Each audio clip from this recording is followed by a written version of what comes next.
Hello, podcast family, and welcome to Regulation Revolution, where we are igniting a revolution to help the world effectively manage and respond to their emotional experiences. It's not about what happens to us, but how we react that creates harmony or chaos in our lives. Emotional regulation is a complex process involving many factors. We offer this podcast to provide insight for you about how you fine-tune and powerfully decide to transform your complex emotional states into empowered instances of self-mastery, peace, and increased awareness. Instead of having your emotions control you, you can learn to have control over your emotions. The following program in no way constitutes therapeutic counseling and does not establish a therapeutic relationship or offer any premise of confidentiality with any listener or participant. For more information, visit us at regulationrevolution.com. Welcome to today's episode of Regulation Revolution with your co-hosts Amy Reamer and Barry Vassar, Heart and Mind. Amy is a licensed therapist, professional speaker, and teacher. Barry is a pre-licensed therapist and practice manager at Heart and Mind. To find out more about Heart and Mind, please visit heartmindrva.com.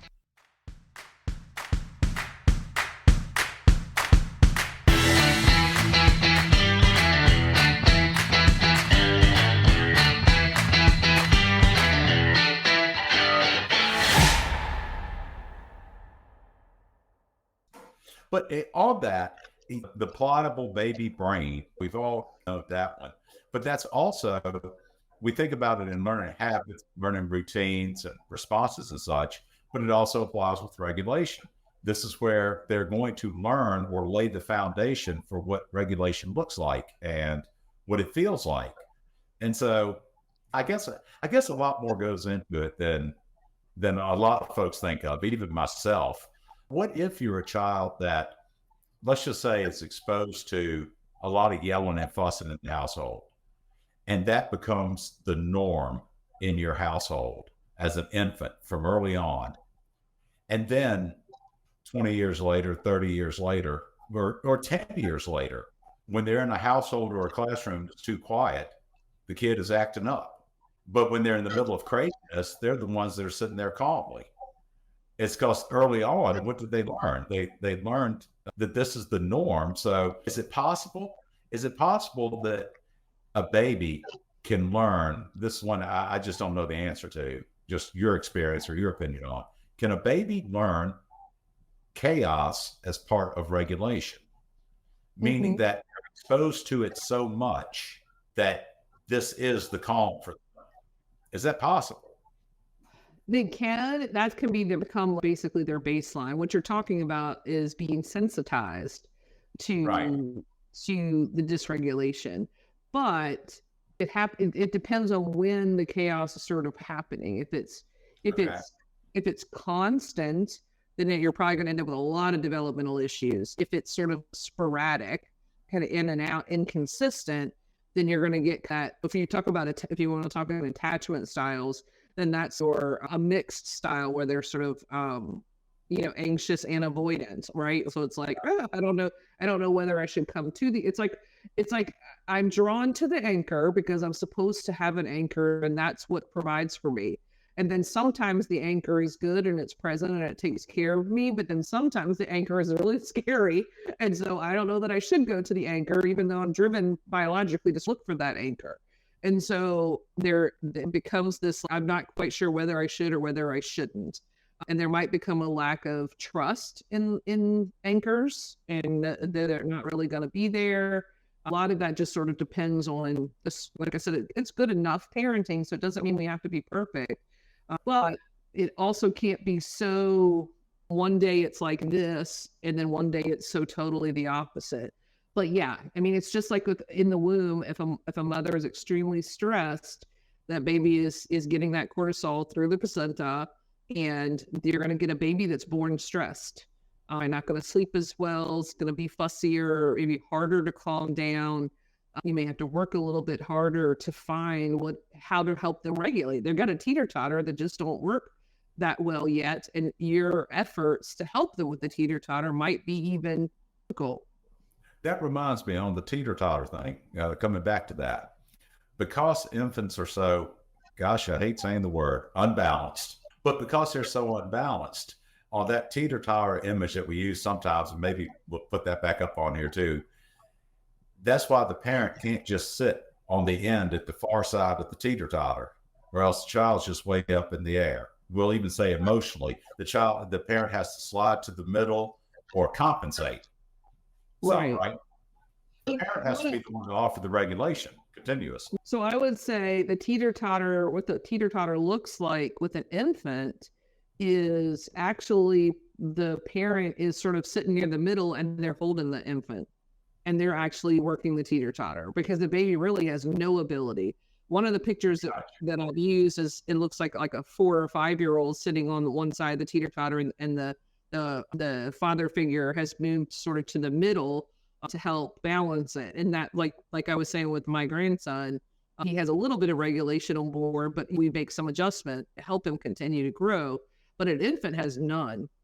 And so they have a survival system. Yes, that's their survival system that helps them to cry, to get your attention, because infants, tigers know that they can't flee and they can't fight. So their only fight they really have is their cry. That's to get your attention, to let you know that something's not quite right. And so that's the way that they fight in their fight-flight system to get your attention. And it gets to be where it's not even necessarily a fight response. They're just communicating now, because now I know that you come. I make this noise and you come and you feed me or you change me or whatever. And there's this repetition. I'll mention a book. Oh my gosh. Now the name of it is escaping me. Hold on. I'll find it. But it's one that I love for kiddos. Is it Llama Llama? Oh yeah, it's Llama Llama's Red Pajama by Anna Dewdney. And so, and there you can get the book, you can find, there's some read aloud videos with it, but it really shows even an older child, because Llama Llama is not a baby in this, but in the book, but how in times of stress and fear, they still need help. They still need co-regulation. So sometimes they might need a little bit, sometimes they might need a lot, and sometimes they might not need none at all. Babies have times that they're playing and they're very content and they don't necessarily need you to be okay, but their time periods are probably really short as an infant. And then as they get older, there's more and more time periods where they are regulating and doing okay, and they may just need a quick check-in, or I've seen this with my grandkids where they just need a hug from mom and then wham, they're right back to 5. So there's a quick half a second connection to mom or to dad, or even when they're staying here with us from me or my husband, and they get that regulation. But someone who doesn't get consistent care like that, good enough sort of parenting, can impact lots of development. They can impact their self-worth and their view of themselves. Because if you think about messages, so Circle of Security is a great parent education model out there that helps parents with understanding. They call it top of the circle or the bottom of the circle. So basically top of the circle is they're regulated and doing okay. And then bottom of the circle is I need some help. I need some co-regulation.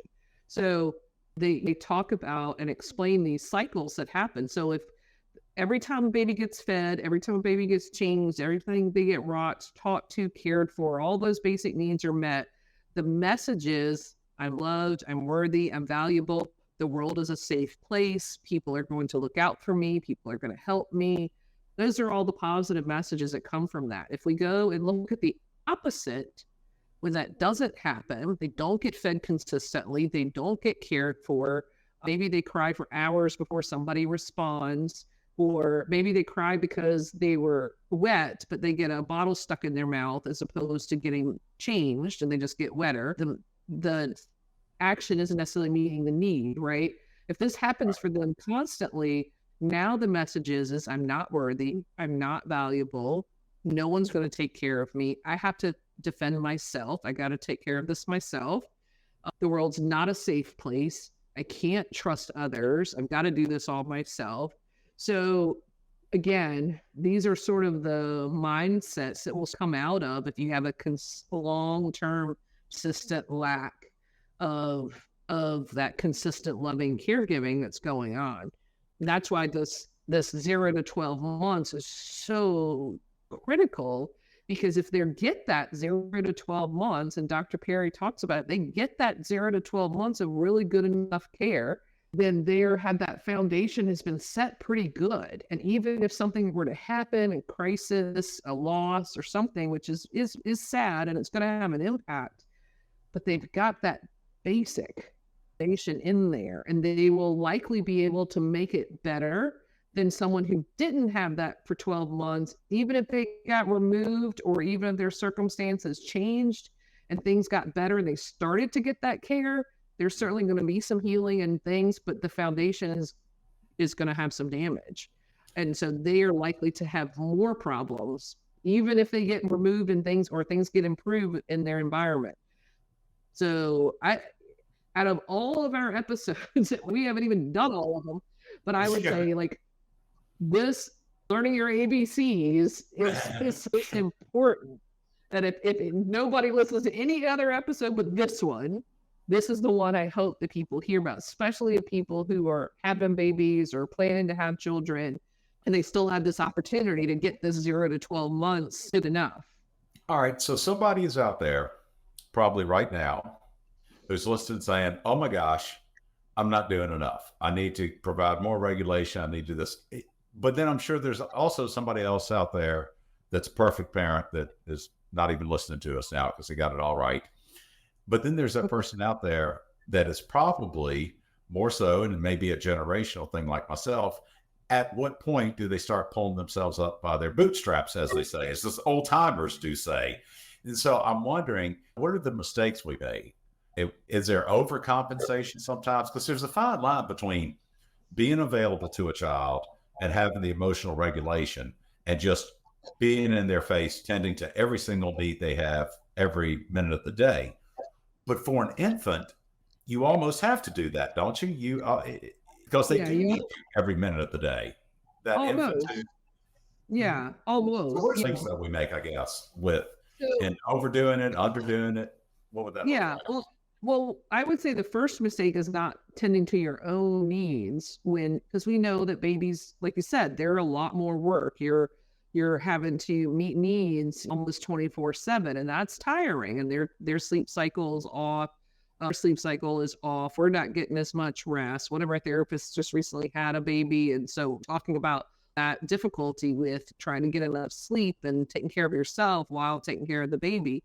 So one, I think I mentioned this last time, which is take advantage of help that you can get. Parents, aunts, uncles, neighbors, friends, doulas, things like that. Because the more regulated that you can be, meaning you're getting to eat, you're getting to sleep, all of that, take care of yourself. And if you were one of those babies that had to be independent and do everything yourself, you're probably not the one asking for help. So let's look at that. If you want to do things differently for your baby, let's enter our own regulation. The other piece is that even though they do need a lot, there are periods of time that they're doing okay when they're sleeping.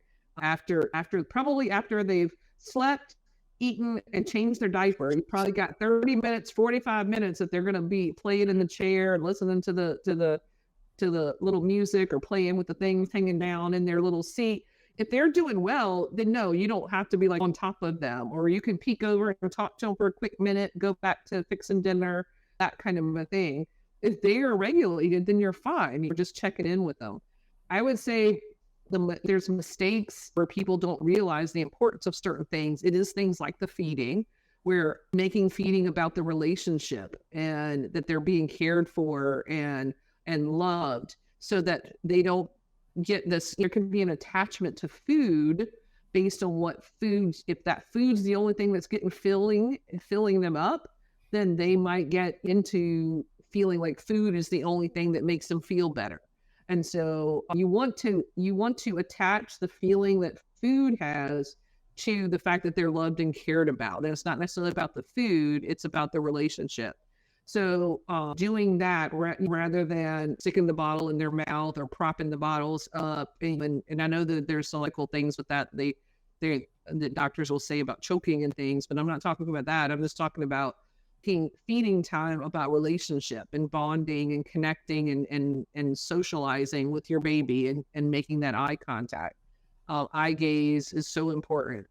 And then sleeping. So babies, we know they're because the nervous system in their tiger is still really young, and it doesn't, or the tiger's not young, but the nervous system is. They don't have a good time clock when they're sleeping. The sleep wake cycle. It takes some time for that to develop, and so they're waking up at 2 a.m. wanting to play and things like that, or sleeping 4 hours during the day and then 2 hours at night. And I know that there are a lot of people out there that do things like sleep training and there's different approaches. And I can't speak to exactly about what approach is good or what approach is bad, but I would only endorse an approach that understands regulations because sleep is an extremely vulnerable time for our bodies. Sleeping and going to the bathroom. Those are our vulnerable moments. I tell people this is why animals circle around, find a corner of the fence or whatever, because they are most at risk when they're in that position. And we are at risk when we're sleeping. We're vulnerable when we're sleeping. So going to sleep can be difficult for a lot of people for a lot of reasons, but there's a level of vulnerability with sleep. There's, like I said, babies, they don't have a good time clock, whether they should be awake, whether they should be asleep. They're just like our last episode with birth and all of the changes, their whole world has changed when they get born. And so at night, their whole world could change too, because they might not spend a lot of time in their bedroom if they have a separate bedroom, if they're sleeping in a separate bedroom. All day, they're probably with the parent in the kitchen, in the living room, in their bedroom.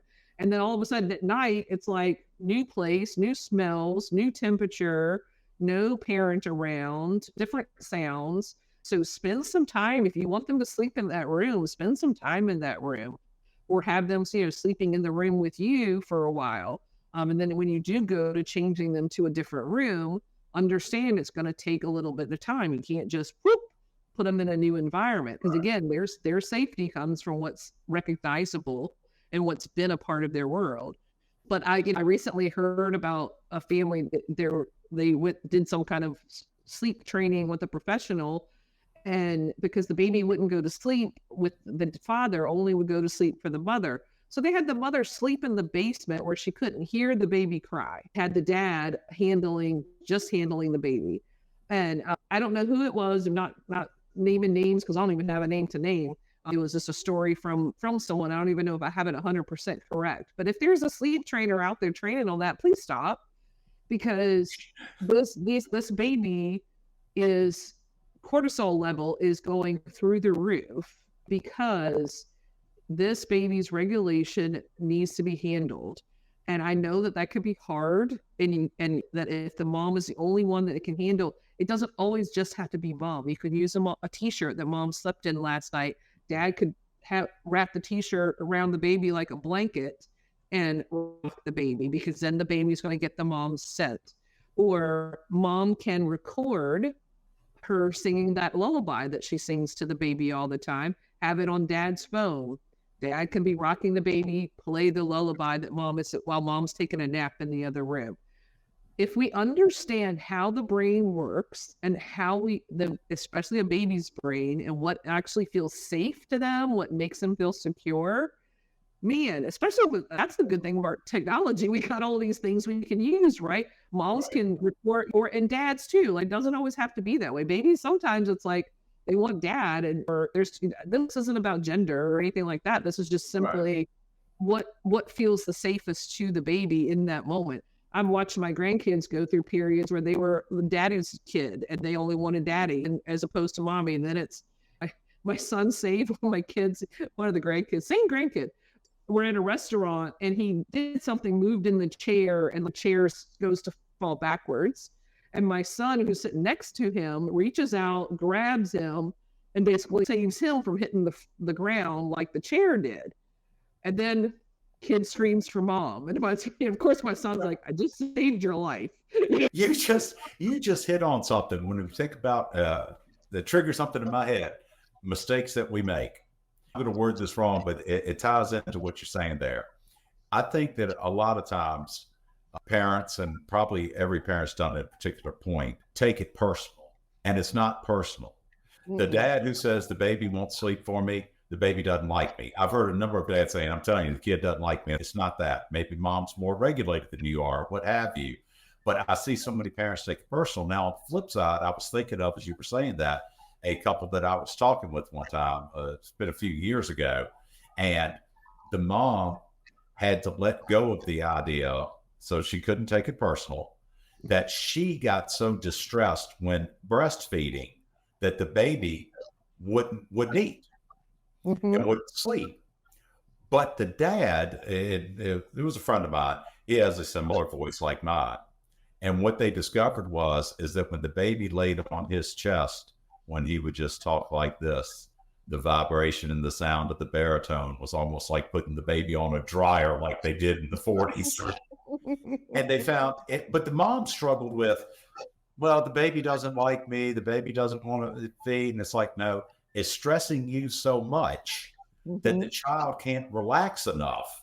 But when you pumped and gave the bottle to dad, the dad was just like, I don't give a crap if you go to sleep or not. And I'm not feeding them, really. I'm just sitting here holding them, watching football. But the kid could feel the difference. So I was thinking of those mistakes we make, like your son reach out and save, and it's like, but I want mommy. Don't take it personal.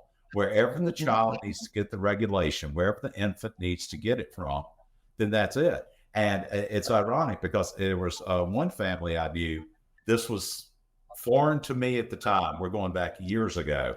The child would get upset, the child would be crying, whatever. Mom couldn't console the child because she was a nervous wreck. Dad couldn't console the child because he thought it was mom's job and such. Believe it or not, if they laid the baby down on the floor in the pallet, their collie would come up and lay next to the baby, and the baby would calm down. And I can look back 20 years past this now and say the dog had no regulation, but it was what the baby needed. It was what the baby needed. So it makes sense. If the most regulated one in your house is your golden retriever, and the golden retriever calms the baby, don't take it personal. There's a better parent. So anyway, a couple things in there that I had down for notes. Common things we hear from parents that they struggle with at this age.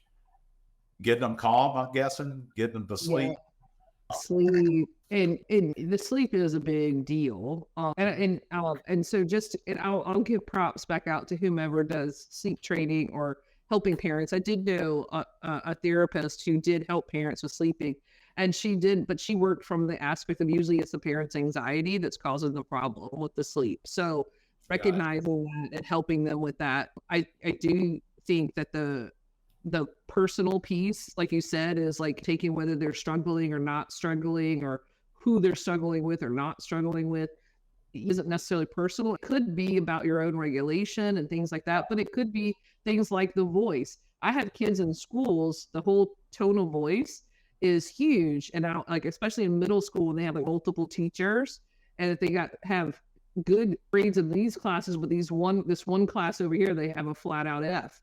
And you're like, well, we know it's not academically a difficulty. What's going on? It's usually relationship.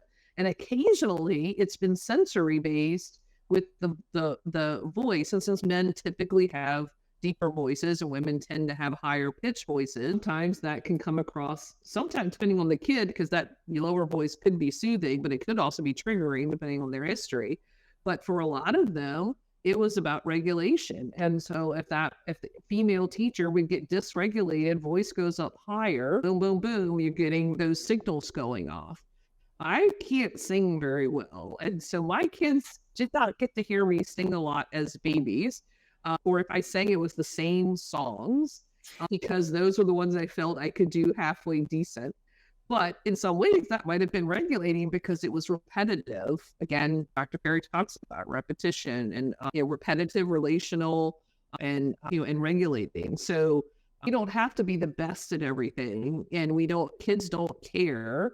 But if you try to sing to your child and you're sitting here thinking to yourself how horrible you sound, you're probably stressing yourself out.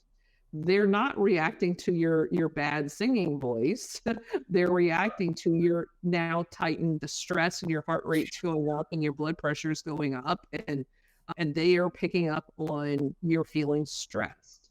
So just right back to the just sort of trying to relax, be with Your kids don't need you to be perfect, and they don't need you to be the best at everything. They just want you to be there and listen and hear them. And like you said, they don't even care if that Lego thing that you built was the best ever. They don't care if you just added two to it. It's the fact that you took the time to do that with them. I talked to another couple after they finished calling each other selfish, which was kind of fun. But the dad, he was insistent that he had to go to the gym at 6 o'clock at night every night, and he would come back at 7 or 7:30, and he would do the bedtime stuff. And part of it is that he had to work out his stress from the workday, and that was what he did to be okay, so that he could be okay for the baby. And then the mom had to do something very similar to that. First thing in the morning, it was her time. She would get up, she would go take a walk, she'd get up extra early, have her coffee, do whatever it was. And so they were both like, well, it's not fair. You get to go to gym every night. He's like, I'm going to be bat crap crazy if I don't. And it says it's the same with your walk. So it's that recognizing what you need to be regulated so that you can also offer that regulation to the baby, especially that birth to 12 range, like you talked about. It's not a matter of you being on one end teeter-totter or the other. The child is not going to sit in your lap figuratively or emotionally if you're off the charts. And so that's the importance of, all right, we're coming up here towards, I think, our end time, or getting close to it. Any key points we missed? Anything we want to talk about? What's up next? Or we did have a couple of strategies that don't work, but I figured if we've told our folks everything that we think can work. And recognizing that babies are going to struggle just like toddlers, just like school age kids, just like teenagers, just like young adults, and just like adults. So the fact that your baby is crying or is having a hard time calming down or calms down better with someone else than you doesn't mean that you're failing. It just means they're struggling right now. And maybe that's what helps them, or what that person gives helps in that moment. The best thing that you can do is come back in and check in with yourself. And just like that couple, I like how you brought up the couple, and what they do that helps them to regulate is different. And recognizing that, and having a plan, and recognizing that he needs the gym and she needs her morning walk and her coffee or whatever, and her sort of time to prepare for the day. He needs to offload the day. And he's coming back. It sounds like coming back and engaging with the children and the baby and helping at nighttime and all of that. So it's just like any other you with you and your partner, you are co-regulating people. And so it's not, now you have a third person in the family that requires a lot of regulation. And so now you can't necessarily help each other as much as you used to. And you also have to deal with that baby. And then I'll leave on the end too, is we also have to pay attention to the experiences that we had as an infant can very easily be triggered by a new infant in the house. Because if you cried and nobody came, and then your baby cries, it's gonna evoke sometimes that same feeling. And so you might get stressed because it's hitting on a traumatic memory for you, and then the baby feels that stress and they cry louder, or they prefer the other parent because the other parent isn't being triggered by that. Maybe the other parent got that decent, good enough 0 to 12 months, and so they're not as triggered by it. So a lot of our own history that we may have packed away in a box and locked it away somewhere, those locks will get busted wide open when you have a baby. So, that's another thing. Just, again, paying attention to ourselves is so important. Yeah, again, you just tripped a trigger with me in a good way. I would love for you to consider, and I would love to be able to do it, and probably our listeners would like to hear it as well, almost a part 2 to this. What I would like to explore next, or for me personally, is, okay, we're talking about, we're laying this foundation of regulation with these children between birth and 12. What does it look like? And we'll save this for another topic, but what does it look like in an adult now? And what does it look like if you didn't get that in an adult now? Because my wheels are kind of spinning with things. If this is the foundation part, and it's laid, I don't want to say wrong, because we can always undo and redo. But if you don't get the regulation, what would that look like in an adult? If that was never corrected, if they never experienced it, whatever it was. But then also to explore what you're talking about in that, what is getting triggered in the parents in that infant. I think there's more to talk about on infants. That's what I'm getting at. An infant mental health. And I agree. And you can actually talk about that in any age group that we're doing, because a lot of times things will get triggered based on when that happened for you. So let's say your childhood was pretty decent, and then maybe you lost a parent when you were a teenager. And then so you may get, when your child becomes a teenager, you may get triggered by a lot of those same feelings. Gotcha. And so you may start to get really worried about your child, or have these feelings of that they're going to abandon your abandonment and loss and grief, even though the child's there. And it doesn't make sense most of the time. It doesn't to you, but you're feeling it and it's there. And so that anniversary of that, or hearing that they're going to make decisions that you made and they're going to go through stuff that you went through at that age or whatever.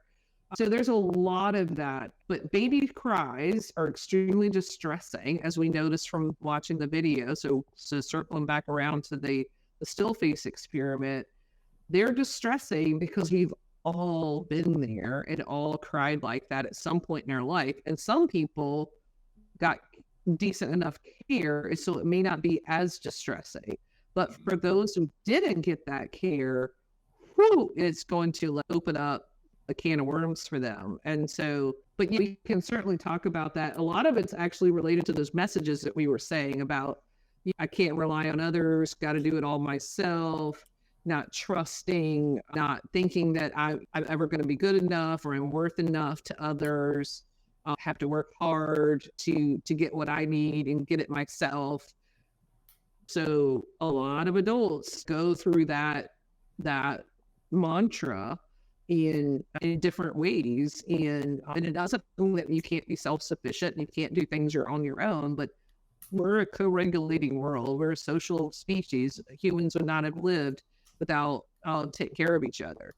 So is that what happens next? We've got womb, we've got birth to one. What's any topic next week, or what are we winging with here? Well, the plan was to keep going in the age ranges and then talk about toddlers. So getting into that 18 months, 2 years up till just before starting kindergarten. So preschool, toddler years, and what that looks like. And we've talked a lot about this, so maybe that's a good time we can add in there too. I want to talk a little bit about what does dysregulation and anxiety look like in a toddler, because nobody ever thinks about anxiety and toddler in the same sentence. They think tantrums, you think meltdowns, but it's in a lot of ways, it's anxiety. And so how do we recognize it? And like you said, we can also touch on, if we didn't get this, and this isn't, again, I want to come back to, we're not trying to bash parents and say they did everything wrong, because good enough is good enough, and things are going to happen. Some experiences are outside of parents' control. The world is a big place, and things can happen at a neighbor's house. It can happen at school. Parents aren't the only influences on their kids' lives. They're certainly the biggest ones in a lot of ways, but they're not the only ones. And so they're the anchors that these kids are going to come back to. Yeah. So that's what we're trying to do, is help set the parents up for success, so they help to set their kids up for success. Which I don't know about you, but that seems to be the goal for most parents out there. Well, that's the truth. And we forget about, when we talk about the plasticity of children's brains, they're also very pliable, where I feel like I'm talking about silly putty, but they're also very pliable and resilient human beings, which means every now and then I've looked at my spouse and I've said, I broke this one. Meaning that I've done something that's emotionally tore up this child, and I'm like, I broke her. But what I've learned is they can be fixed. So to give some exoneration out there, I think every parent needs that pressure off of them. You can always undo some of the things. You can always do different. The child is ever evolving and ever learning. For the most part, I believe infants especially are the most forgiving of creatures on the planet. Well, when it comes to things. So well, parents, but I don't want to cut you off, but I need to bust a hole in a myth a little bit that babies are resilient, because they're really not. They're yeah, extremely vulnerable. But that means that if they get the right circumstances, the change is astronomically great. But if they have gotcha. the bad experiences, they're so extremely vulnerable to it. And so just being careful, like, yes, they are resilient, but they are resilient because we're there, we take care of them. So like you're talking about your child, you may have broke her temporarily, but you also have the ability to repair it. And Right. repair is the key there. The repair is, That's there's studies that show that you could, kids with secure attachment versus insecure attachment, parents are on target and get it almost the exact percentage of time, which is amazing to me. I would have thought there's this big disparity, and the insecure attachment, the parents miss the mark all the time, and these secure parents are 90% on target. Nope, they're actually on target about the same time. The difference is the secure ones, the parents recognize when they broke them right. and repair and do Gotcha. something to fix it, because That's what I was getting at. Yeah.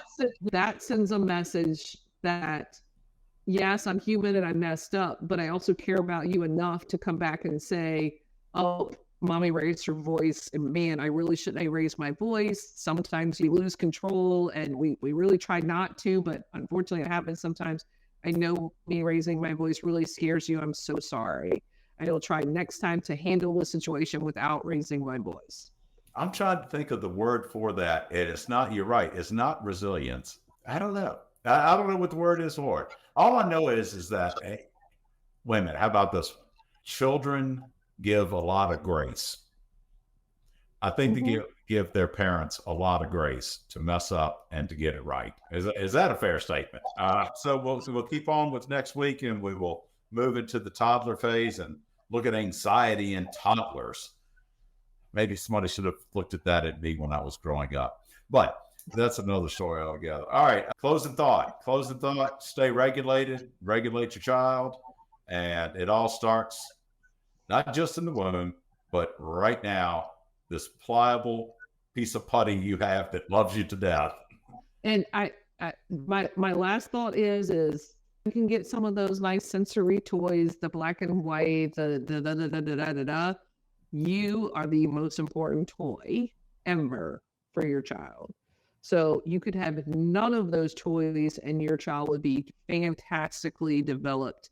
You don't have to fall for that marketing. I'm sorry, but hopefully they're not any of our people that we're trying to get to sponsor us. But Unless you're going to sponsor us. that's right. Let's sponsor us, and yes, get those toys. Yes. Yeah, you can certainly get those toys for those times when your baby's pretty regulated and they can manage on their own and everything. But don't think that that's all that they need. They need you, and you're enough. You're enough. Be silly, be goofy, do what you need to do to relax and be there, and your kid's going to be okay. They're going to be okay.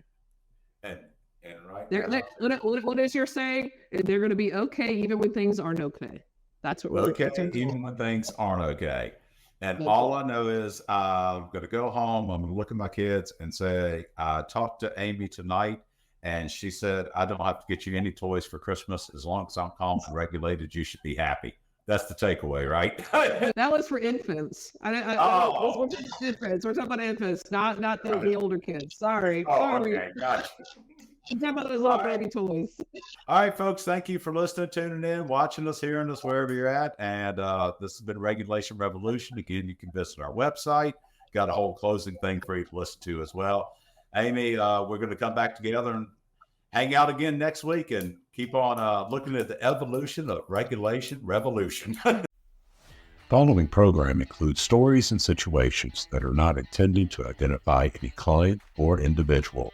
Any similarities are coincidental and should not be considered reflective of any one person or group of people. The preceding program in no way constitutes therapeutic counseling and does not establish a therapeutic relationship or offer any premise of confidentiality with any listener or participant. If you or someone you know is in need of counseling services and reside in the Commonwealth of Virginia, please visit us at heartmindrva.com for more information.